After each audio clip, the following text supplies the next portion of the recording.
अस्सलाम वालेकुम class. I hope you all are fine. मेरे छोटे छोटे प्यारे प्यारे बच्चे बिल्कुल ठीक होंगे, अच्छे से पढ़ाई करें होंगे।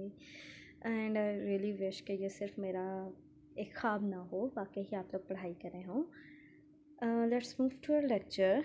This is your second lecture of English. Last lecture में हम क्या कर रहे थे? हम यूनिट 5 पढ़ रहे थे एंड दैट इज़ डैफोडिल्स। हमने यूनिट 5 में क्या डिस्कस किया था? हमने उसमें बेसिकली उसका जो विलियम वर्ड्सवर्थ पोइट है हमारा, उसका बैकग्राउंड देखा था। उसमें हमने देखा कि विलियम वर्ड्सवर्थ कैसा पोइट है। वो एक रोमांटिक पोइट है क्योंकि वो एक नेचर लवर है। वो पोइट्स जो नेचर को पसंद करते हैं, उसके बारे में लिखते हैं, उसको एडमायर करते हैं, उनको हम नेचर लवर्स रोमांटिक पोइट्स कहते हैं। फिर हमने प्री रीडिंग में जो है वो डैफोडिल्स की पिक्चर देखी थी और उनको डिस्कस किया था। And after that the important point, हमने जो है वो फिगर्स ऑफ स्पीच देखे थे। हमने फिगर्स ऑफ स्पीच में कौन कौन से फिगर्स ऑफ स्पीच देखे थे? हमने 4 देखे थे: simile, metaphor, personification and last one is imagery. Simile में हमने देखा था कि कंपैरिजन बिल्ड किया जाता है एज एंड लाइक का वर्ड यूज़ करके। और मेटाफर में हमने देखा था कि एक ही चीज़ को हम दूसरी चीज़ डिक्लेयर कर देते हैं। अब हम फिर हमने देखा था पर्सोनिफिकेशन। पर्सोनिफिकेशन क्या होती है? पर्सोनिफिकेशन होता है जब हम ह्यूमन बींग्स की क्वालिटीज़ ह्यूमन बींग्स के अलावा किसी और चीज़ को दे देते हैं। और ये पॉइंट हमें सबसे ज़्यादा जो है वो डैफोडिल्स में मिलेगा कि डैफोडिल्स ह्यूमन बींग्स वाले सारे काम करेंगे। और लास्ट पॉइंट है इमेजरी। तो इमेजरी में हमने कहा था कि imagery is an art of creating images with the help of words. कि ये एक आर्ट है जिसमें हम वर्ड्स की हेल्प से जो है वो इमेजेस क्रिएट करते हैं। अब हम क्या देखेंगे? हम देखते हैं, हम रीडिंग स्टार्ट करते हैं और उसमें हम साथ साथ देखेंगे कि कौन सी लाइन में कौन सा जो है वो फिगर ऑफ स्पीच यूज़ हुआ है। The first stanza starts with I wandered lonely as a cloud. मैं एक बादल की तरह इधर उधर घूम रहा था। तो लोनली एज अ क्लाउड, ये हमारे पास क्या है? ये हमारे पास सिमिली है। कंपैरिजन बिल्ड किया है पोइट ने अपना किसके साथ? क्लाउड के साथ। कि जैसे एक बादल जो है वो अकेला होता है, अकेले इधर उधर घूम रहा होता है, बिल्कुल वैसे ही मैं भी अकेले इधर उधर घूम रहा था। फिर वो कहता है that floats on high over valleys vales and hills. Vales जो है वो एक्चुअली पोइटिक लैंग्वेज, जो पोइट्री में लैंग्वेज यूज़ की जाती है, उसमें वैलीज़ को हम वेल्स लिखते हैं। और जो है वो बेसिकली ओवर की शॉर्ट फॉर्म है। तो वो कहता है कि कौन सा क्लाउड? वो क्लाउड जो पहाड़ों और वादियों के ऊपर जो है वो अकेले घूमता रहता है। मैं भी उसी क्लाउड की तरह, उसी बादल की तरह अकेला घूम रहा था। Well, all at once I saw a crowd. When all at once I saw a crowd का मतलब है कि एकदम से उसने क्या देखा? एकदम से उसने एक क्राउड देखा, एक रश देखा। किसका रश देखा? A host of golden daffodils. उसने एक होस्ट देखा, एक मेज़बान देखा जो उसको वेलकम कर रहा था, उसको बुला रहा था कि आओ मेरे पास बैठो, मैं तुम्हारी खिदमत करूँगा, मैं तुम्हें खुश करूँगा। वो होस्ट कौन था?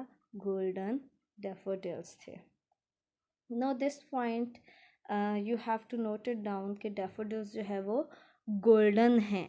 और अब याद करें कि वो जो लास्ट लेक्चर में हमने डैफोडिल्स की पिक्चर देखी थी, उसमें डैफोडिल्स का कलर क्या था? तो इस पॉइंट को हम जो है वो मैंने कहा था कि डिस्कस करेंगे। आप इसके कलर को नोट कर लें। यहाँ पे हमने देखा कि डैफोडिल्स गोल्डन कलर के हैं, जबकि पिक्चर में हमारे पास डैफोडिल्स जो है वो येलो कलर के, वाइट थे और कुछ दूर दूर हमें पर्पल पिंक शेड्स भी नज़र आ रहे थे। तो आई थिंक के पोइट के अकॉर्डिंग डैफोडिल्स उसको गोल्डन इसलिए नज़र आ रहे हैं क्यों? क्योंकि उसको उस टाइम पॉसिबल है कि दिन की रोशनी हो, और दिन की रोशनी में जब एकदम से रोशनी, तेज़ रोशनी हमारी आंखों में पड़ती है तो हमें इमेजेस क्लियर नज़र नहीं आते। हमें हर जगह पे डार्क, मतलब ब्लैक ब्लैक सा और गोल्डन गोल्डन सा शेड नज़र आता है। तो पॉसिबल है कि उसको इस वजह से डैफोडिल्स गोल्डन लग रहे हों। और ये भी पॉसिबल है कि उन येलो डैफोडिल्स के ऊपर जब सूरज की रोशनी पड़ रही हो तो वो चमकने शुरू हो जाएं, वो ग्लिटर करने शुरू हो जाएं, शाइन करें और उसकी वजह से उनका शेड गोल्डन लगे। खैर इसी वर्ड्स में अगर हम देखें तो होस्ट मेज़बान जो है वो एक ह्यूमन बीइंग होता है, तो ये भी हमारे पास पर्सोनिफिकेशन की एग्जांपल है। Beside the lake beneath the trees, अब उसने कहा, पहले तो ये बताया कि उसने क्या देखा, डैफोडिल्स देखा, फिर उसने ये बताया कि कहाँ देखा है, तो वो कह रहा है बिसाइड द लेक, लेक के साथ में, एक झील के साथ में देखा, and beneath the trees, trees के नीचे देखा। अब इसी में एक और टेक्निक है, 8th वालों के लिए अभी इतनी इम्पोर्टेंट नहीं है, लेकिन 9th के स्टूडेंट्स ने ये पहले नहीं किया हुआ। इस टेक्निक का नाम है एलिट्रेशन। एलिट्रेशन का रेफरेंस आपको 9th वालों के लिए इसलिए इम्पोर्टेंट है क्योंकि एलिट्रेशन आपको यूनिट 5 की एक्सरसाइज में नहीं दी हुई, यूनिट 8 जो आपकी दूसरी पोएम है स्टॉपिंग बाय वर्ड्स, उसकी एक्सरसाइज में दी हुई है, और यूनिट 8 आपका 9th के सिलेबस में फ़िलहाल एक्सक्लूड हो गया।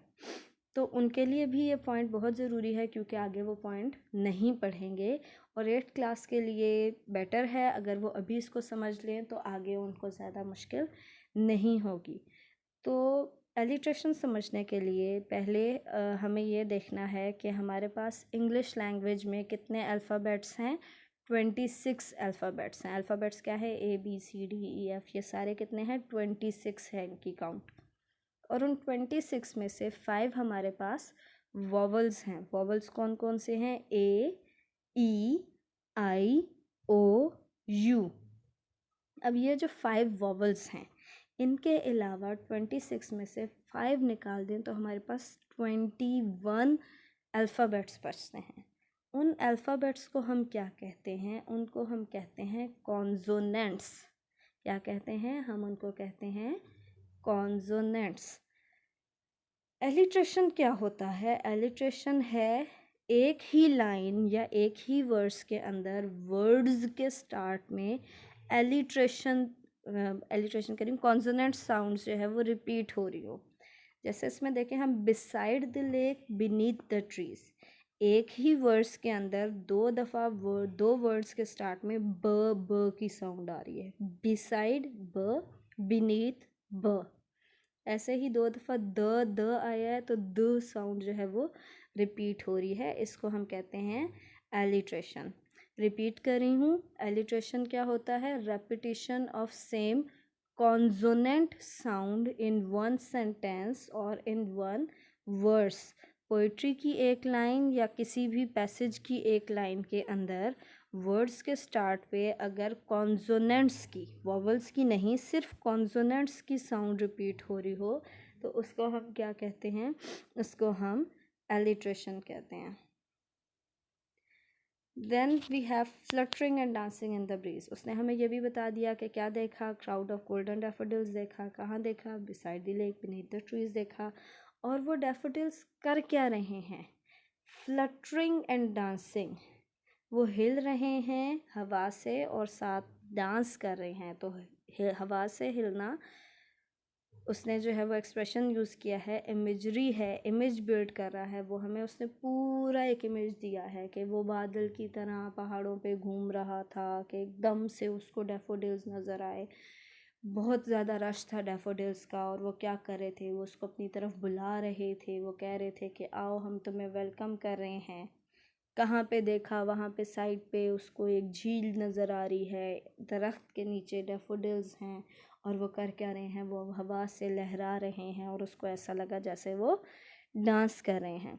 ये जो डांसिंग डैफोडिल्स है ये भी बेसिकली पर्सोनिफिकेशन की एग्जांपल है। और पूरा हमारा स्टैंजा जो है, इनफैक्ट हमारी पूरी पोएम जो है वो इमेजरी की फॉर्म में है। पूरी पोएम के अंदर पोइट जो है वो इमेजेस क्रिएट कर रहा है, इसीलिए हमें ऐसा लगेगा कि हम एक्चुअली ख़ुद वहाँ पे मौजूद हैं, हम ख़ुद उन डैफोडिल्स को देख सकते हैं।